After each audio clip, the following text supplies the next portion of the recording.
네, 그럼 다음으로는 AI 산업 활성화를 위한 데이터 센터 인프라의 법적 과제를 주제로 해서 한국 데이터 센터 에너지 효율협회 송준하 사무국장님의 발표를 청해 듣겠습니다.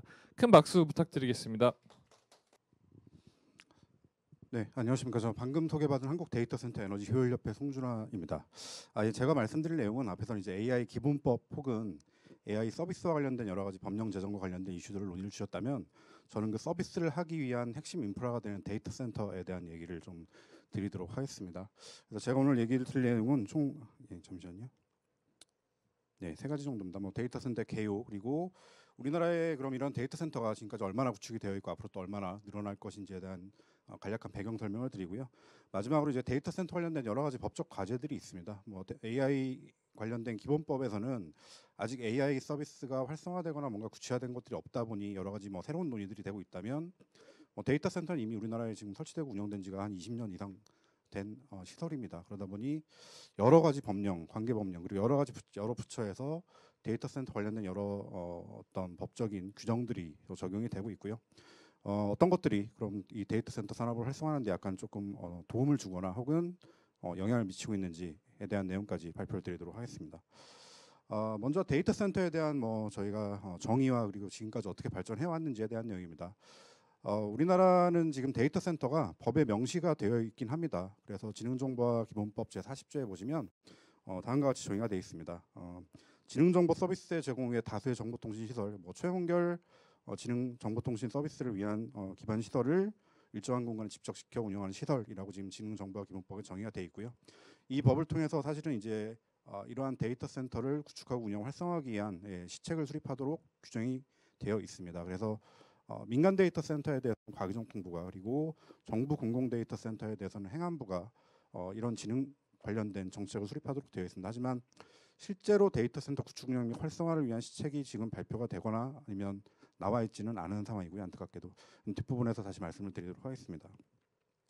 데이터 센터에 대해서는 아마 이제 최근에 또 언론 보도를 통해서 아마 많이 들어오셨을 겁니다. 그리고 데이터 센터에 대해서 아마 잘 알고 계신 분도 분명히 계시리라 생각이 됩니다. 하지만 우리나라가 조금 안타깝게도 데이터 센터에 대한 일반의 수용성 혹은 인식이 상당히 좀 부정적인 나라 중에 하나입니다. 해외에선 이런 일이 사실 없는데 우리나라에서 데이터 센터 구축을 만약에 사업자가 추진을 하다 보면 지역 주민의 반발에 부딪히는 경우들이 빈번합니다.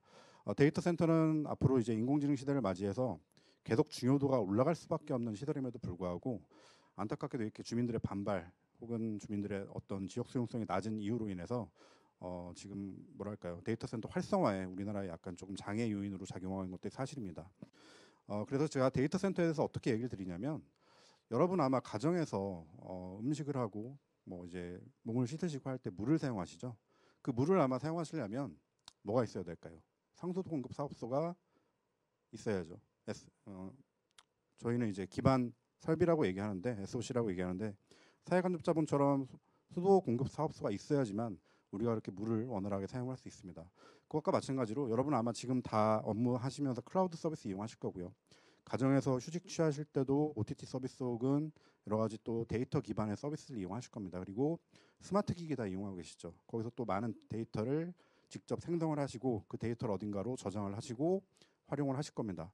그러기 위해서 결국 필요한 거에 데이터 센터입니다. 그래서 데이터 센터는 그렇게 부정적으로 바라보시지만 꼭 중요한, 그러니까 우리가 지금 이용하는 모든 서비스에서 발생되는 데이터가 저장되고 처리되고 유통될 수밖에 없는 기반 설비다라는 부분을 저희가 분명히 강조드리고 있고요. 그렇기 때문에 이 데이터 센터를 운영하는 주체가 민간 기업이라서 어떻게 보면 일반적으로 또 부정적으로 보시는 경우도 있습니다. 왜냐하면 민간 기업들이 지어놓고 수익성을 올리기 위한 일종의 공장 같은 설비가 아니야라고 보시긴 하지만 그럼에도 불구하고 데이터 센터는 앞으로 미래 사회에 우리가 데이터를 이용하는 데 있어서 꼭 반드시 필요한 핵심 기반 설비다라는 부분을 제가 말씀을 드리고 있습니다. 뭐 여기 나온 이제 배경 부분은 그냥 참고로 보시면 될 것 같고요. 그래서 지금 우리가 지금 일반적으로 보시는 데이터 센터는 하이퍼스케일 데이터 센터라고 하는 대도시 인근에 위치한 대형 데이터 센터 위주의 형태로 데이터 센터들이 많이 구축이 되고 있고요.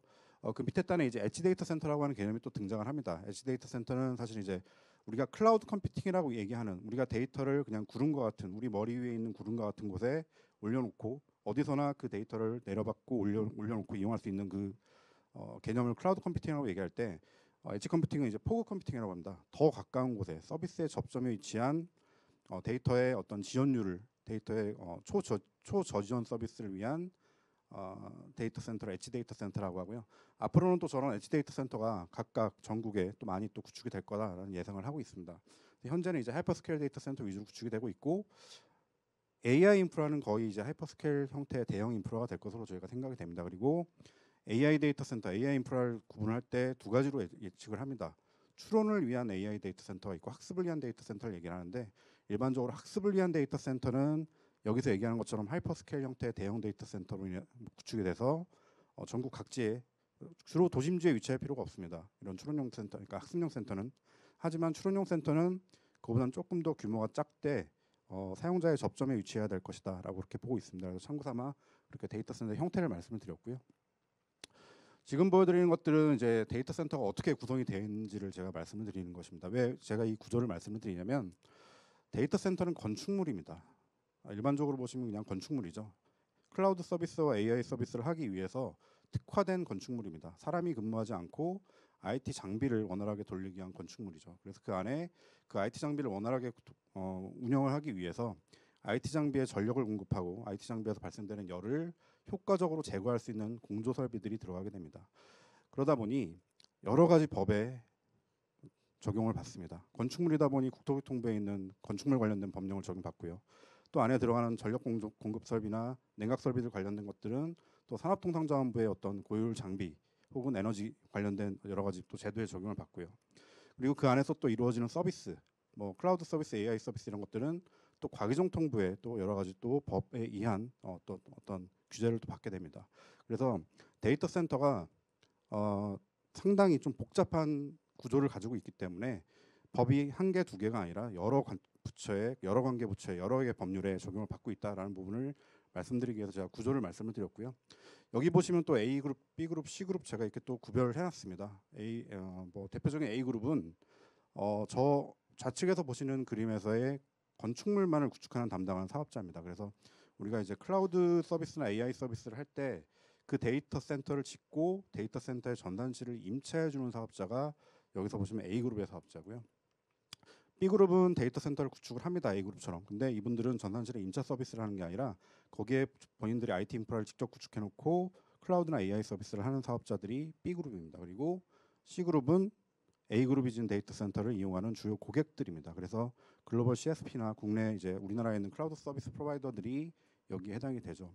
그래서 데이터 센터 관련된 여러 가지 법령들이 앞으로 제도가 정비가 된다 혹은 만들어진다라고 하면 여기 있는 이런 A 그룹, B 그룹, C 그룹 별로 아마 쟁점들이 또 다르게 나올 것입니다. 그래서 제가 이 산업 구조에 대해서 좀 참고하실 수 있도록 말씀을 드렸고요. 예, 그렇다면 우리나라에 지금 얼마만큼의 센터가 있는지 제가 간략하게 좀 소개해드리도록 하겠습니다. 저희 협회에서는 지금 데이터 센터 관련된 현황 조사를 계속 진행을 하고 있고요. 2024년도 말 기준으로 볼 때 우리나라에 약 72개의 데이터 센터가 있는 것으로 파악을 하고 있습니다. 왜 저거밖에 안 되지라는 생각을 할 수가 있는데 저희 말고 이제 다른 또 데이터 센터 관련된 협회가 있습니다. 데이터 센터 연합회가 있는데 아마 연합회에서 발표하신 자료에서는 158개 정도의 숫자를 발표하시는 걸로 알고 있고요. 저희랑 숫자가 이렇게 한 2배 정도 차이가 난 이유는 저희는 일단 정부 공공 데이터 센터를 다 제외했기 때문이고요. 민간 데이터 센터 중에서도 일정 부분 규모가 되지 않는 소형 전산실에 해당되는 센터들은 저희가 제외했기 때문에 72개라고 말씀을 드리고 있고요. 현재 이 72개의 데이터 센터는 약 5년 뒤, 그러니까 2029년이 되면 28개가 늘어나서 약 100개까지 증가할 것으로 제가 예상을 하고 있습니다. 그리고 그들의 설치 용량을 보시게 되면 총 지금 현재 설치된 용량이 우리나라 2024년 말 기준으로 약 1기가와트 정도의 설치 용량을 가지고 있고요. 이 용량은 2029년 5년 뒤면 급증하게 됩니다. 현재보다 약 2배 이상 늘어난 2.37기가와트까지 늘어날 것으로 보입니다. 왜 이렇게 늘어나고 있는지에서 뒤에 말씀드릴 거고요. 여기서 보시게 되면 아래쪽에 있는 파란색은 자체 데이터 센터입니다. 앞서 말씀드린 제가 A 그룹, B 그룹, C 그룹에서 B 그룹이 가진 데이터 센터가 파란색에 해당이 되고 A 그룹이 지은 데이터 센터가 주황색과 빨간색에 해당되게 됩니다. 그래서 그렇게 구분해서 보시면 될 것 같습니다. 네, 앞서 말씀드린 데이터 센터의 수를 연도별로 저희가 쭉 펼쳐서 말씀드린 거고요. 데이터 센터의 숫자는 거의 선형적으로 증가하시는 걸 볼 수가 있습니다. 그래서 과거에 이제 2010년도에는 우리나라에 30개밖에 없었던 센터가 지금 현재 72개까지 늘어났고 29년이 되면 100개까지 늘어날 것이다 이렇게 보시면 될 것 같고요. 사실은 중요한 거는 센터의 개수보다 용량입니다.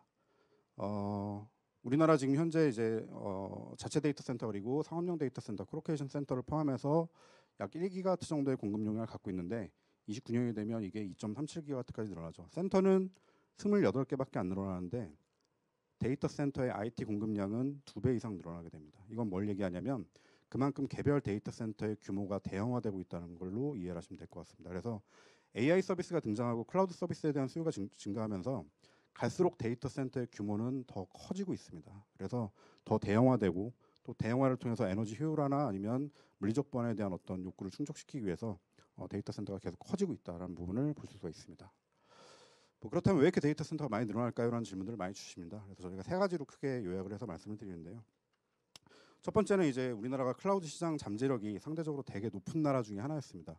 2021년 기준이었던 것 같습니다. 아마 정보진흥원에서 발표했던 자료 중에 우리나라 10인 이상 기업의 클라우드 컴퓨팅 도입률이 23.5%에 불과했었습니다. 그러다 보니 아마존이나 마이크로소프트 같은 기업들이 보기에 한국은 클라우드 컴퓨팅 시장 잠재력이 상당히 높은 나라였던 거죠. 그래서 경쟁적으로 한국에 있는 데이터 센터를 임차해서 그들이 클라우드 서비스를 하기 위한 인프라를 구축하기 시작합니다. 그게 우리나라의 데이터 센터의 폭발적인 어떤 증가세를 그동안 이끌어왔고요. 두 번째는 데이터 자체의 증가입니다. 아마 이제 컴퓨팅 파워 자체가 워낙 좋아지고 여러분들이 쓰시는 스마트 디바이스의 성능이 좋아지다 보니까 생성되는 데이터 자체의 양 자체가 늘어나게 됩니다. 과거의 이메일 한 개, 지금의 이메일 한 개, 뭐 이런 것과 용량이 다 다르죠. 사진, 동영상 이런 것들도 용량이 과거에 비해서 엄청나게 폭증했습니다.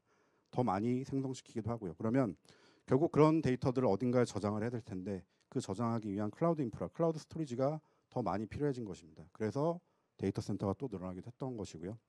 마지막으로 이제부터 이제 올해부터 뭐 얘기가 되고 있는 AI의 시대입니다. 지금까지는 데이터 센터의 성장을 클라우드가 주도해왔다면 이제 앞으로의 데이터 센터의 성장은 AI가 주도할 것이다라고 얘기하고 있고요.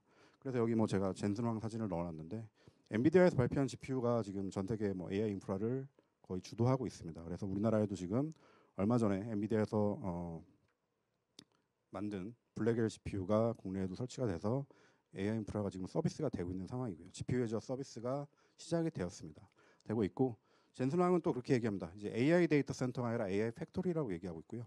그 AI 팩토리를 통해서 얼마만큼의 AI 토큰을 생성해내냐에 따라서 자기들은 그런 역할을 하는 기업이다라고 얘기를 하고 있습니다. 그래서 해외에서는 이제 AI 데이터 센터라는 용어보다는 AI 팩토리라는 용어를 더 많이 쓰고 있는 것으로 저희가 생각이 됩니다. 그래서 앞으로 이런 AI 팩토리에 대한 수요가 폭발적으로 증가할 것이기 때문에 데이터 센터가 더 늘어날 것이다. 더 많이 필요하게 될 것이다라고 저희가 보고 있습니다. 여기까지 저희가 이제 시장에 대해서 말씀드렸고요. 이제 법적 과제를 제가 말씀드리고 제 발표 마치도록 하겠습니다. 근데 안타깝게도 이게 얼마 전에 나온 기사를 제가 하나 가져왔습니다. 우리나라는 데이터 센터에 대한 경쟁력, 국가 간 경쟁력으로 볼 때 주변국들에 비해서 안타깝게도 좀 경쟁력이 떨어진다라는 기사가 얼마 전에 나왔습니다. 뭐 여기서는 이제 이 기사에서 근거로 쓴 것들은 국내에 있는 데이터 센터의 개수만 가지고 얘기를 하셨습니다만 사실은 최근에 일어나고 있는 트렌드를 보게 되면 글로벌 CSP들의 어떤 AI 인프라 투자, AI 팩토리에 대한 투자들이 한국보다는 안타깝게도 일본으로 이미 많이 갔고요. 혹은 그 이후에 투자처로 고려하고 있는 것들이 역시 또 한국이 아니라 말레이시아나 베트남 같은 신흥국가들로 가고 있는 것들이 안타까운 현실입니다. 그래서 보시게 되면 현재 말레이시아는 500메가와트 정도의 데이터 센터를 보유하고 있고 우리나라는 앞서 말씀드린 것처럼 1기가와트 그리고 싱가포르는 도시국가임에도 불구하고 데이터 센터를 1기가와트나 보유하고 있습니다. 그리고 일본 바로 인접해 있는 일본 같은 경우에 지금 현재 기준으로 1.5기가와트의 데이터 센터를 보유하고 있고 뭐 일본에서 향후 한 5년 정도 예정된 파이프라인을 다 합치게 되면 일본은 거의 2.5기가와트에서 3기가와트까지 센터가 늘어날 것으로 저희가 보고 있습니다. 그래서 이런 부분을 볼 때 이 데이터 센터 관련된 여러 가지 좀 법적 제도들을 좀 많이 해소를 해야 되겠다라는 생각을 저희가 하고 있고요. 그래서 저희가 뭐 말레이시아나 일본 사례들 좀 많이 참조해야 되지 않나 또 이런 투자나 어떤 산업 활성화 관점에서 이런 얘기를 좀 드리고 싶고 제가 이 발표 자료에는 담아드리지 않았습니다만 사실 데이터 센터 관련된 법령들이 몇 가지가 있습니다. 첫 번째는 정보통신망법의 데이터 센터가 또 들어가 있습니다. 정보통신망법에서는 데이터 센터를 직접정보통신 시설이라고 정의하고 있고요. 정보통신망법에서는 근데 안타깝게 데이터 센터를 위한 지능 규정보다는 데이터 센터에 대한 물리적 보안 관련된 내용으로 인해서 규제하는 내용을 위주로 구성이 되어 있습니다. 그리고 앞서 제가 서두에 말씀드린 지능정보화 기본법에 또 데이터 센터의 정의가 들어가 있고 데이터 센터의 구축 및 운영 활성화를 할 수 있다라는 규정이 마련이 됐습니다만 아직까지 그런 시책이 뭐 과기부나 행안부를 통해서 발표가 되진 않은 상황이고요. 그리고 마지막으로 한 가지 더 있는 게 2015년도에 제정된 클라우드 컴퓨팅 발전법이 있습니다. 그 클라우드 컴퓨팅 발전법에도 보시면 클라우드 컴퓨팅 기술을 이용하여 구축된 집적 정보 통신 시설에 대해서 정부에서 재정적, 행정적, 기술적 지원을 할 수 있다라고 명시가 되어 있습니다. 하지만 그것도 그렇게 명시만 되어 있고 실질적으로 데이터 센터, 클라우드 데이터 센터 사업자들을 위한 지원책은 그동안 안타깝게도 나오지 않았습니다. 이런 부분을 제가 앞서 좀 말씀을 드리고, 그래서 제가 말씀드리고자 하는 것들은 얼마 전에 이제 AI 데이터 센터 진흥 및 활성화를 위한 법안이 발의가 되었습니다. 뭐 의원입법으로 발의가 돼서 현재 지금 국회에 계류 중인 것으로 제가 알고 있는데, 거기에 보시면 AI 데이터 센터의 정의 부분이 들어가 있고, 또 AI 데이터 센터를 활성화하기 위한 뭐 집적 단지 조성, 그리고 세제 지원, 그리고 여러 가지 입지 지원, 그리고 전력 공급 관련돼서 전력 계통 영향 평가의 면제, 이런 부분들이 담겨 있긴 합니다. 하지만 그 내용들이 앞으로 좀 더 세심하게 다듬어져야지만 아마 사업자들, 뭐 데이터 센터 사업자들을 더 활성화해서 이 AI 서비스를 담을 수 있는 그릇이 되는 데이터 센터를 더 많이 우리나라에 구축할 수 있는 근거가 될 것이라고 생각하고 있고요. 특히 중요한 것들이 제가 말씀드리고 싶은 부분은 AI 데이터 센터의 정의 부분입니다. 이 정의를 잘 만들어야 된다고 생각을 합니다. 사실은 데이터 센터 한 동이 딱 구축이 되게 되면 그 데이터 센터는 100% AI 서비스를 위한 데이터 센터일 수도 있지만, 일부는 AI 서비스를 하고 일부는 클라우드 서비스를 할 수도 있습니다. 일부는 그냥 과거 형태의 금융 서비스를 하기 위한, 금융 쪽에서는 아직도 클라우드를 안 쓰는 경우가 있습니다. 그래서 그런 복합적인 형태의 데이터 센터가 될 수가 있는데, 그럼 법적으로 보기에 저 데이터 센터가 AI 데이터 센터인가요? 라고 누가 물어보시면 상당히 명확한 기준을 만들기가 힘듭니다. 그래서 그런 부분들이 조금 선행되어야 되지 않나라는 게 제가 생각을 하고 있는 부분이고요. 뒷부분에 정리된 것들은 각각의 그 데이터 센터 관련된 여러 가지 법령, 데이터 센터가 건축물이고 또 그 데이터 센터에 들어가는 여러 가지 기반 설비들이 있기 때문에 그 설비 관련된 법령들이 어떤 것들이 지금 적용되고 있는지에 대한 내용을 정리한 것들입니다. 그래서 산업통상자원부에서는 일단 우리나라의 그 전력계통 문제가 좀 심각합니다. 전력 수요와 공급의 불균형이죠. 지방에서는 전기가 많이 생산이 되고 있지만 그 전기를 필요로 하는 수도권으로 끌고 올 수 없다 보니 가급적이면 데이터 센터를, 그러니까 대규모 전력을 필요로 하는 데이터 센터는 지역으로 분산시키려고 하는 정책을 펴고 있습니다. 그래서 이 취지 자체는 저희도 공감을 하고 있고요. 다만 데이터 센터가 지역으로 가기 위해서는 전기 말고도 필요한 여러 가지 요소들이 있습니다. 그래서 그런 부분들에 대해서도 좀 함께 고려해야 된다라는 점은 제가 말씀드리고 있고요. 그리고 작년에 이제 전력계통 영향 평가라는 게 신설이 되었습니다. 그러니까 수도권 내에 혹은 전국에서 10메가와트 이상의 전력을 신규 수정받거나 아니면 기존 사업지 내에서 10메가와트 이상의 전력을 추가로 공급받고자 하는 사업자는 전력계통 영향 평가를 의무적으로 받도록 규정을 하고 있습니다. 근데 이게 자칫하면 사업자들의 이런 신규 데이터 센터를 구축하는데 되게 큰 장애 요인으로 작용을 하고 있다라는 부분을 저희가 우려를 하고 있고요. 그 이전에 이미 그 데이터 센터 지역 분산 정책을 통해서 전기사업법 시행령 개정을 했습니다.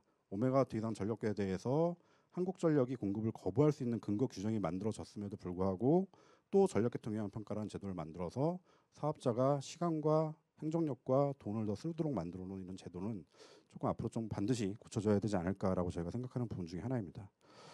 그리고 다음은 이제 과기정통부 내용입니다. 뭐 과기정통부 내용들은 거의 다 이제 규제 관련된 내용들인데, 사실은 판교 데이터 센터 화재 사건이 있었죠. 몇 년 전에 좀 안타까운 사건이었습니다. 그래서 카카오톡 서비스가 8시간 이상 중지가 되고, 그래서 대국민 피해가 상당하다 보니 과기정통부에서 데이터 센터에 대한 여러 가지 물리적 기준들을 좀 강화했습니다. 하지만 이런 안전에 관련된 내용이라서 사실은 저희도 좀 말씀드리기 좀 민감한 내용이긴 합니다만, 해외에서는 굳이 데이터 센터 운영자와 데이터 센터 고객과의 SLA, 이용권 계약, 사용자 계약에 의해서 규정하고 있는 내용들을 왜 우리나라는 법에 의한 사전 계약으로 하고 있느냐, 사전 규제를 하고 있느냐라는 부분입니다. 그래서 안전은 물론 중요하지만 사전 규제는 최소화하는 것들이 산업 활성화를 위해 꼭 필요하지 않나. 이게 결국은 AI 데이터 센터까지 계속 이어질 수밖에 없는 문제라고 저는 생각됩니다. 그래서 이런 부분들도 앞으로 좀 법제도적으로 좀 고민을 좀 많이 해서 현장 상황에 맞게 좀 개정을 해야 되지 않나라는 생각을 갖고 있고요.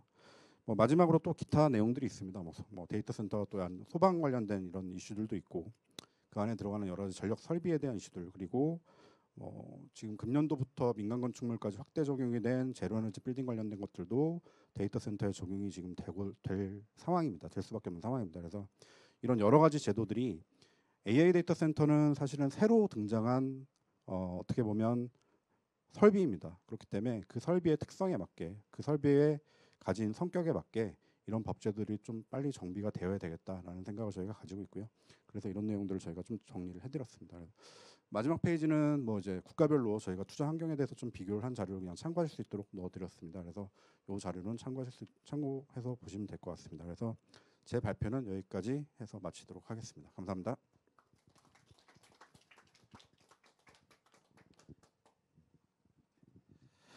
네, 좋은 발표해주신 송준호 국장님 너무 감사드립니다. 말씀 주신 대로 AI 시대에 사실 데이터 센터는 굉장히 너무나 중요하고 또 많은 비용과 자금이 들어가기 때문에 정부 차원에서도 상당히 많이 지원을 하려고 노력 중인 것으로 알고 있습니다. 그리고 입법 차원에서도 오늘 발제 중에 많이 지적을 해주신 것처럼 사실은 이 데이터 센터 구축에 있어서 시설, 입지 그리고 혹은 설비 규제들 그리고 또 영향 평가 같은 규제들이 또 있기 때문에 여기에 대해서 이제 특례를 부여하는 법안들이 준비를 하고 있는 것으로 알고 있습니다. 그래서 그런 부분 앞으로 살펴볼 지점이 있다고 생각이 되고요. 네, 다음으로는 이 발제에 대해서 토론을 해주실 한국지능정보사회진흥원의 이보옥 책임연구원님 모시겠습니다. 큰 박수 부탁드립니다.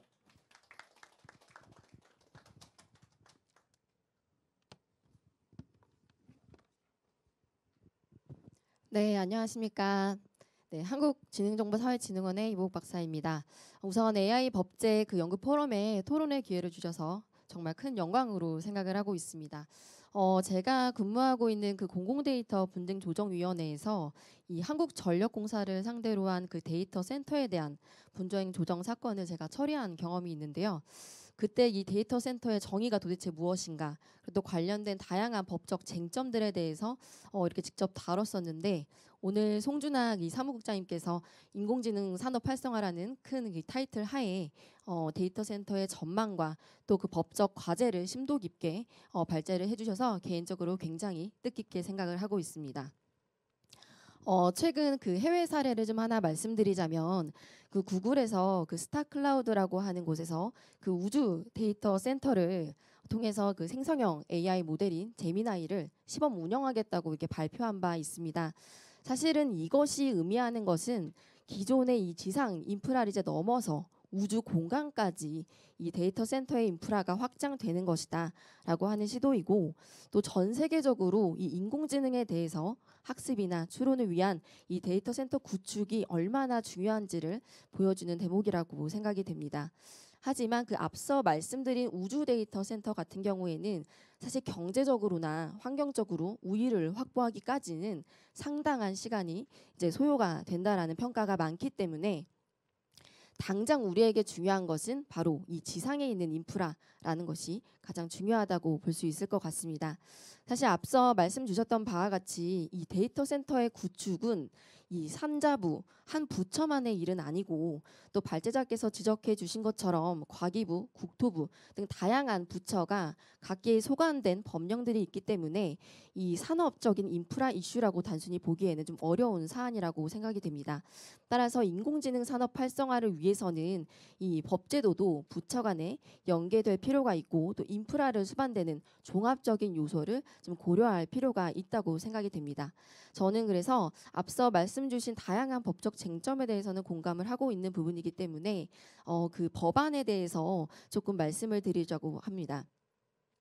우선은 저는 데이터 센터의 지역 분산 정책에 대해서는 수도권의 개통 포화를 좀 완화시킨다, 그리고 또 지역의 균형적인 발전을 좀 꾀한다라는 부분에서 타당하다고 좀 생각이 되는데, 전기사업법이 2023년에 개정되면서 사실은 이 전기 판매 사업자가 기존에는 이제 품질 기준이나 신뢰도 유지라는 사유로 이제 공급을 거부할 수 없었는데, 이 거부하는 근거를 좀 마련한 부분이 있습니다. 그러니까 이것은 결국에는 수도권의 개통 포화를 좀 막기 위해서 근거를 마련한 부분인데요. 사실은 이 데이터 센터 자체가 입지를 고려할 때 단순히 이 전력의 개통, 그러니까 수급량만으로 문제만으로는 해결되지 않고, 뭐 전문 인력이라든지 고객의 수요, 그리고 또 통신의 인프라 이런 등 다 종합적인 요소가 고려가 되어야 됩니다.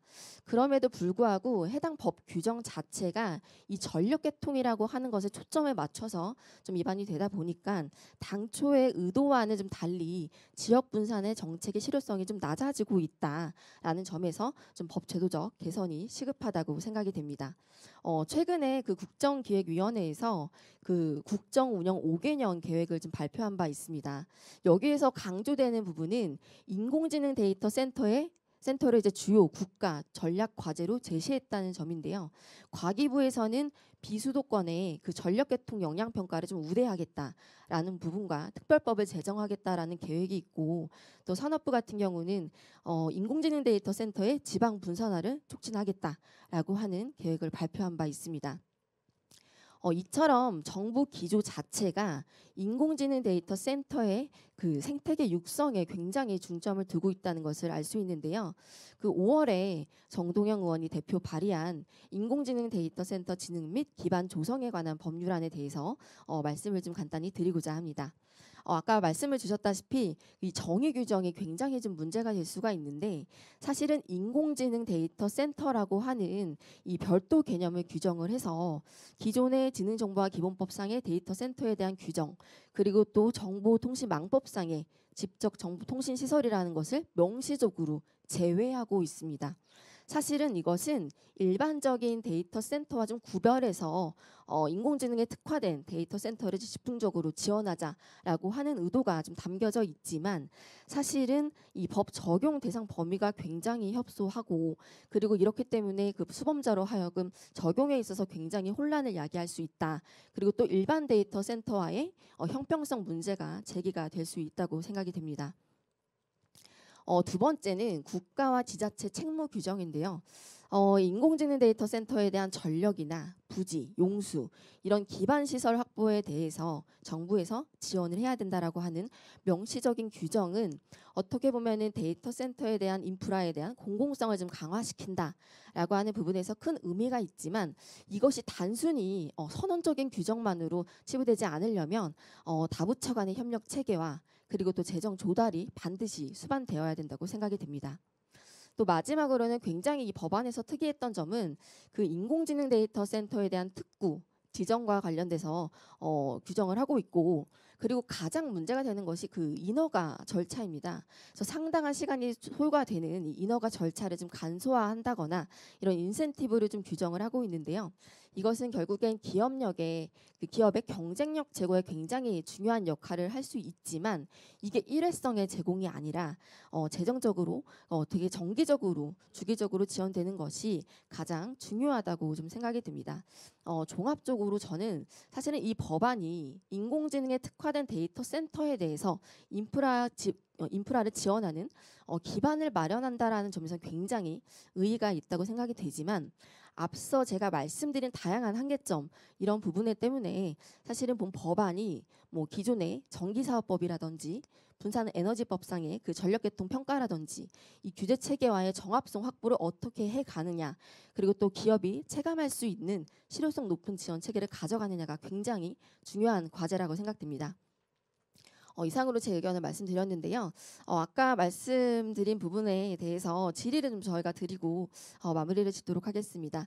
사실 아까 대답은 해주시긴 했지만 조금 더 구체적으로 좀 답변을 주시면 좋을 것 같은데, 이 일반 데이터 센터와 인공지능에 특화된 데이터 센터를 좀 구분을 했을 때 이 본 법안에 대해서 어떻게 보완이 되셨으면 좋겠는지에 대한 생각을 좀 듣고 싶습니다. 네, 이상으로 제 토론을 마치도록 하겠습니다. 감사합니다.